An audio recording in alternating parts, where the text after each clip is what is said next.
For most of the last century, a prevailing theory within the field of nutrition was that by eating acid-forming foods, such as meat, we were in essence at risk of peeing our bones down the toilet. And no wonder. Experiments dating back to 1920 showed over and over that if you add meat to the diet, you get a big spike in the amount of calcium being lost in the urine. And so this made total sense. We had known since 1912 that meat was acid-forming within the body, and how do you buffer acid? What are in antacid pills like Tums? Calcium. Meat and eggs have a lot of sulfur-containing amino acids, 2 to 5 times more than grains and beans, that are metabolized into sulfuric acid, which the body buffers with calcium. That's why the antacids like Tums are made out of calcium. Calcium can buffer acid. And where is calcium stored in the body? The skeleton. So the thinking was that every time we ate a steak, our body would pull calcium from our bones bit by bit, and over time this could lead to osteoporosis. Based on 26 such studies, every 40 grams of protein we add to our daily diet, we pee out an extra 50 milligrams of calcium.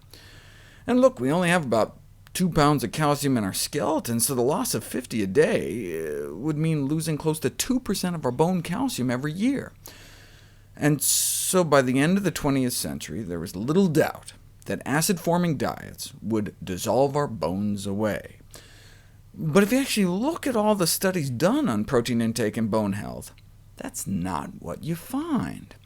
So where's the flaw in our logic? Right? Meat leads to acid, which leads to calcium loss, which leads to bone loss, right? Well, it's uncontroversial that protein results in greater calcium excretion, but we've just been assuming it's coming from the bone. I mean, where else could the extra calcium dumped in our urine be coming from but from our bones? This is the study that appeared to solve the mystery. An intrepid group of researchers tried feeding a bunch of volunteers radioactive calcium, and then putting them on a high-protein diet. What happens when you put people on a high-protein diet? The amount of calcium in their urine shoots up. And indeed, that's just what happened. But here's the big question.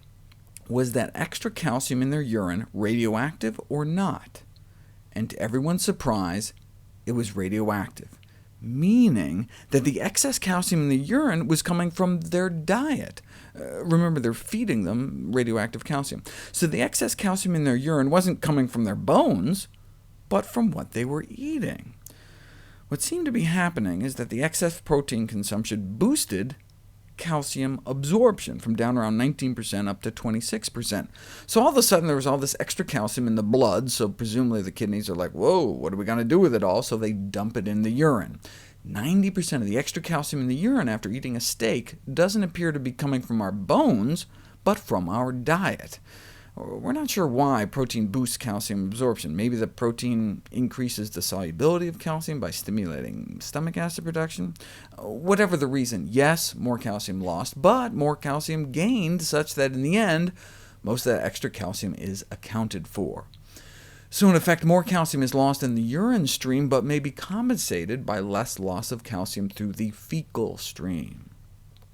This was repeated with even more extreme diets, an acid-forming 5 burgers a day worth of animal protein diet that limited fruit and vegetables, versus an alkaline diet emphasizing fruits and vegetables. More calcium in the urine on burgers, but significantly greater calcium absorption, such that at the end it was pretty much a wash. Other studies have also since supported this interpretation. Here's an ingenious one. Feed people a high animal protein diet, but with an alkali salt to neutralize the acid. Now, the old thinking would predict that there would be no calcium loss since there was no excess acid to buffer. But no, even though the acid load was neutralized, there was still the excess urinary calcium, consistent with the radioactive isotope study, challenging this long-standing dogma that animal protein consumption results in an acidosis that promotes the excess excretion of calcium. So if our body isn't buffering the acid formed from our diet with our bones, how is it neutralizing the acid? Maybe with our muscles. Alkaline diets may protect our muscle mass, all covered in my next video, entitled Testing Your Diet with Pea and Purple Cabbage. Stay tuned.